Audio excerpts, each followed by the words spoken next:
নমস্কাৰ বন্ধুসকল, মই লক্ষ্যজিৎ আৰু আপোনালোকে চাই আছে লেটছ ষ্টাডি। বন্ধুসকল, এইটো ভিডিঅ'ত আপোনালোকৰ বাবে লৈ আহিছে গণিতৰ কেইটামান প্ৰশ্ন উত্তৰ। এই মেথছৰ যিকেইটা কুৱেশ্যন আছে, এই কুৱেশ্যনকেইটা আপোনালোকৰ বিশেষকৈ অনা হৈছে যোৱা কেইটামান বছৰত হোৱা DLEDৰ যি প্ৰি এণ্ট্ৰি টেষ্ট, সেই প্ৰি এণ্ট্ৰি টেষ্টৰ কুৱেশ্যন পেপাৰৰ পৰা প্ৰশ্নকেইটা অনা হৈছে। আৰু যিসকলে প্ৰস্তুতি চলাই আছে তেওঁলোকে এই ভিডিঅ'টো প্ৰথমৰ পৰা অন্তলৈকে অকণো স্কিপ নকৰাকৈ চাই যাব।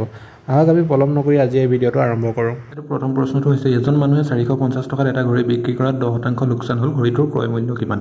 মানুহজনে আপোনালোকে কিমান টকাত ঘড়ীটো কিনি আনিছে বুলি কৈছে? 450 টকাত, আৰু লোকচান হৈছে তেওঁৰ 10%, আৰু তেওঁৰ ঘড়ীটোৰ ক্ৰয় মূল্য মানে কিনা দাম কিমান আছিল সেইটো লাগে আমাক।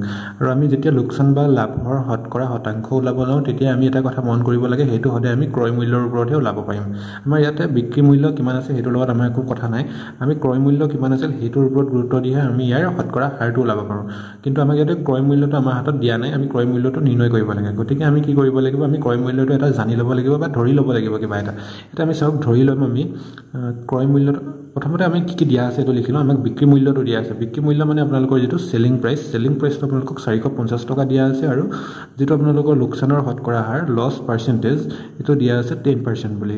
এতিয়া আমাক লাগে যিটো বস্তুটোৰ কিনা দাম মানে কষ্ট প্ৰাইচটো আমাক লাগে। কষ্ট প্ৰাইচটো আমি কিদৰে উলিয়াম? কষ্ট প্ৰাইচটো আমাৰ হাতত নাই, কিন্তু কষ্ট প্ৰাইচটো নাথাকিলে আমি লাভ বা লোকচানৰ শতকৰা হাৰটো নিৰ্ণয় কৰিবলৈ অকণমান অসুবিধা হয়। সেইকাৰণে আমি যিটো কষ্ট প্ৰাইচ সেইটো আমি ধৰি ল'ম।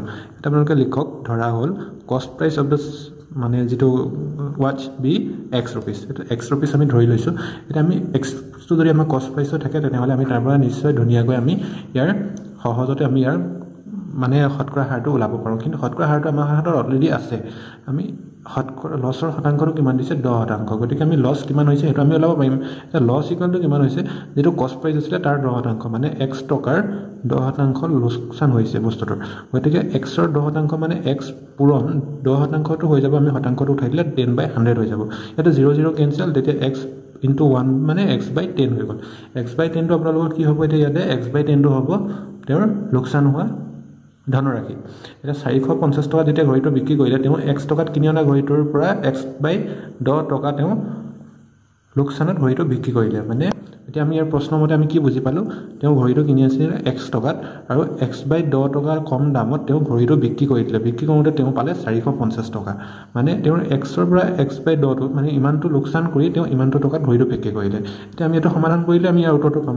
ইয়াক সমাধান কৰিবলৈ আমি কি কৰিব লাগিব? ইয়াৰ তলত যিটো 1 আছে, 1 আৰু এই 10ৰ আমি LCM ল'ব লাগিব। এইটো 10ৰ LCM আমি পালোঁ 10।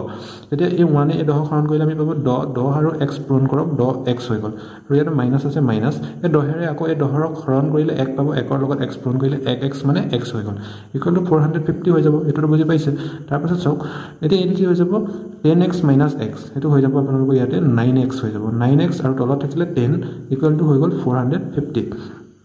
ইয়াক আকৌ আপোনালোকে বজ্ৰপূৰণ কৰিব লাগিব। ইয়াৰ তলতো ঠিক তেনেকৈ 1 আছে। যেতিয়া আমি এটা সংখ্যা পাওঁ তাৰ তলত 1 এটা থাকে। এতিয়া 9X আৰু 1 পূৰণ কৰিলে আমি পাম 9X, আৰু 450 আৰু 10 পূৰণ কৰিলে আমি পাম 4500। এতিয়া ইয়াৰ পৰা আপোনালোকে Xৰ ভেলু ওলাব। X ইকুৱেল টু কি হৈ যাব? এইটো 4500টো ইয়াতে থাকিব, আৰু এইটো Xৰ লগত 9টো পূৰণ হৈ আছে, গতিকে ইয়াত আহি হৰণ হৈ যাব। এতিয়া 9 গুণ 9, 9 5 গুণ 45, ইয়াত দুটা শূন্য আছে, ইয়াত দুটা শূন্য গুচি গ'ল। মানে Xৰ ভেলুটো আমি কিমান পালোঁ? 500। Xটো কাৰ ভেলু আছিলে? আমি Xটো ধৰি লৈছিলোঁ কষ্ট প্ৰাইচ, মানে কিনা দাম। এতিয়া আমাক ক্ৰয় মূল্য ওলাব দিছে। এতিয়া ক্ৰয় মূল্যটো আমি কিমান পালোঁ? ক্ৰয় মূল্য ইকুৱেল টু আমি X লৈ লৈছিলোঁ, X ইকুৱেল টু কিমান পালোঁ? 500 টকাত। মানে মানুহজনে 500 টকাত ঘড়ীটো কিনি আনি 450 টকাত বিক্ৰী কৰাৰ বাবে তেওঁৰ 10% টকা লোকচান হৈছিলে। আপোনালোকে বুজি পাইছে নিশ্চয়। আহক এতিয়া আমি দ্বিতীয় প্ৰশ্নটোলৈ আগবাঢ়ি যাওঁ। দ্বিতীয় প্ৰশ্নটো আমাক সৰল কৰিব দিছে 1 - 1/1 + √2 আৰু 1/1 - √2। এতিয়া আমি ইয়াতে হৰণ কৰিব লাগিব। হৰণ কৰিবৰ সময়ত আমি সৰল কৰিব লাগে। সৰল কৰাৰ সময়ত আমি ইয়াতে কি কৰিব লাগিব? ইয়াৰে তিনিওটা হৰ বেলেগ বেলেগ হ'ব, গতিকে আমি তিনিওটা হৰৰ লসাগু ওলাব লাগিব। আৰু এইটো যিটো হৰ আছে 1 + √2 আৰু এইটো 1 - √2, ইহঁত দুটা আমি কোনো সাধাৰণ উৎপাদক নাই, গতিকে আমি এই দুটাৰ লসাগু ওলাবলৈ কি কৰিব লাগিব? আমি এই দুটা পূৰণ কৰি দিব লাগিব। ইয়াৰ তলত যিহেতু 1 আছে, 1ৰ লগত গোটেইকেইটা পূৰণ কৰিলে একেটাই হ'ব, গতিকে আমি কি কৰিম? লসাগুটো আমি পাম এই দুটা সংখ্যাৰ পূৰণফল। এটা হ'ব 1 + √2 আৰু এটা হৈ গ'ল 1 - √2।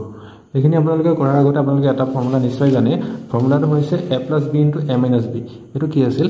মানে এটা আপোনালোকে বীজগণিতত এটা পাইছে ফৰ্মুলা, এলজেব্ৰিক আইডেণ্টিটি। এইটো আছিলে a + b × a - b। এইটো যদি আমি পূৰণ কৰোঁ আমি ইয়াতে পাম a² - b²। এইটো সূত্ৰ আছিলে। এতিয়া আপোনালোকে a ৰ ঠাইত আপোনালোকে ইয়াতে লিখক 1, আৰু b ৰ ঠাইত লিখিব √2। এইটো হৈ গ'ল কিমান?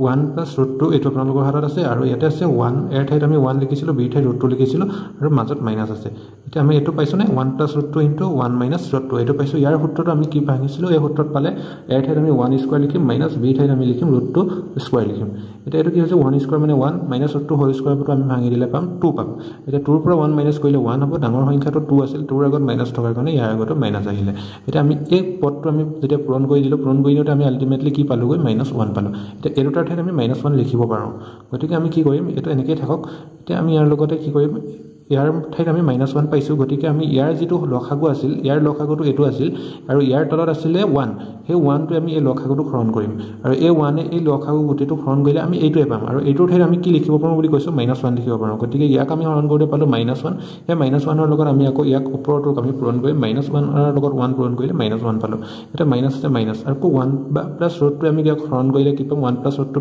ইয়াক হৰণ কৰিলে এইটো কেনচেল হ'ব 1 - √2 থাকিব 1 - √2 * 1 আমি কৰিলে ইয়াতে পাম 1 - √2 এইটো আমি ব্ৰেকেটৰ ভিতৰত লিখিব লাগিব কাৰণ ইয়াৰ আগত মাইনাছ আছে তাৰপিছত ইয়াতে প্লাছ আছে প্লাছ দিয়ক আকৌ ব্ৰেকেট ষ্টাৰ্ট কৰক 1 - √2 ইয়াক হৰণ কৰিলে 1 - √2 কেনচেল হ'ল থাকিল 1 + √2 তাৰ লগত 1 পূৰণ কৰিলে আমি ইয়াতো পাম 1 + √2 এইটো বুজি পাইছে ইয়াৰ পিছত চাওক ইয়াতে তলত কি আছে 1 + √2 * 1 - √2 তাক আমি হৰণ কৰি পাইছিলোঁ কি -1 তাৰ ঠাইত আমি এতিয়া লিখিব লাগিব ইয়াতে -1 আৰু -1টো আমি ইয়াতে ইয়াত -1 আছিল আৰু এই মাইনাছে প্লাছে -1 হৈ গ'ল আৰু এই মাইনাছে এইটো প্লাছ √2 হৈ যাব আৰু প্লাছ এইটো 1 আছে 1 হ'ব আৰু প্লাছ √2 ইয়াতে লিখিব তাৰপিছত যে চাওক ইয়াতে এটা -1 আছে এটা +1 আছে এই 1ৰ লগত এই -1টো কেনচেল হৈ গ'ল এতিয়া আপোনালোকৰ ওপৰত কিমান থাকিল ওপৰত থাকিলে এটা -1 থাকিল আৰু এইফালে দুটা √2 আছে এটা √2 প্লাছ এটা √2 সেইটো হৈ গ'লে আমি লিখিব পাৰিম 2√2 বুলি লিখিব পাৰিম আৰু তলত থাকিল -1 এতিয়া -1 আছে তলত যিহেতু -1 আছে গতিকে আমি -1 দি ওপৰৰ সংখ্যাটো আমি পূৰণ কৰি দিব লাগিব তেতিয়া আমি যদি -1 এটা ওপৰতো পূৰণ কৰি দিওঁ -1 এটা তলতো পূৰণ কৰি দিওঁ তলত -1 এটা পূৰণ কৰি দিলে -1 আৰু -1 হৈ যাব ওপৰতো যদি আমি -1 এটা পূৰণ কৰি দিওঁ এইটো কিমান পাই যাম আমি -1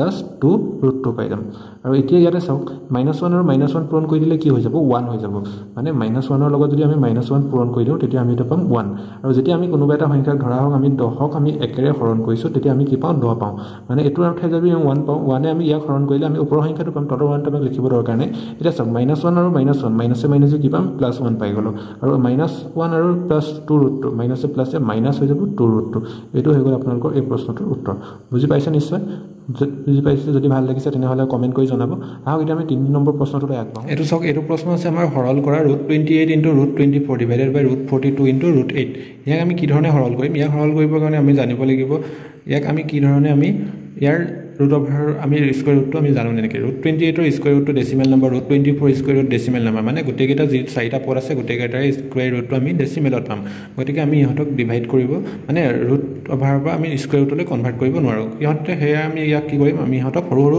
টুকুৰাত ভাগ কৰি লম কিদৰে ভাগ কৰিম √28ক আমি লিখিব লাগিব √7 * √4 এটো আমি কৰিলে √28 পাম ঠিক তেনেকৈ √24 যিটো আছে তাকো আমি লিখিব পাৰিম √6 * √4 বুলি আৰু ঠিক তেনেকৈ √42 ঠাইত আমি লিখিব পাৰিম √7 * √6 বুলি লিখিব পাৰিম 7 6 42 ঠিক তেনেকৈ √4 * √2 আমি কৰিব পাৰো এতিয়া আপোনালোকে ইয়াতে চাওক √7 ৰ লগত √7 টো কেনসেল হৈ গ'ল আৰু এই √6 ৰ লগত এই √6 কেনসেল √4 ৰ লগত এই √4 কেনসেল হৈ গ'ল এতিয়া ইয়াতে থাকিলে √4 ডিভাইডেড বাই √2 এতিয়া √4 ৰ ঠাইত আমি কি লিখিব পাৰিম √2 আৰু √2 পূৰণফল লিখিলে আমি √4 পাম আৰু তলত থাকিলে √2 এতিয়া এই √2 ৰ লগত এই √2 কেনসেল ইয়াতে আমি পালো √2 এটো আছিল ইয়াৰ সমাধান নিশ্চয় বুজি পাইছে আপোনালোকে যদি ভিডিওটো ভাল লাগিল তেনেহলে আপোনালোকে লাইক কৰিব কমেন্ট কৰিব আৰু নিজৰ বন্ধু বান্ধৱীসকললৈ শ্বেয়াৰ কৰিব আৰু ভিডিওটো প্ৰথমৰ পৰা অন্তলৈকে চাই যাবে সকলোকে ধন্যবাদ জনালো আৰু চেনেলটো সাবস্ক্ৰাইব কৰি দিব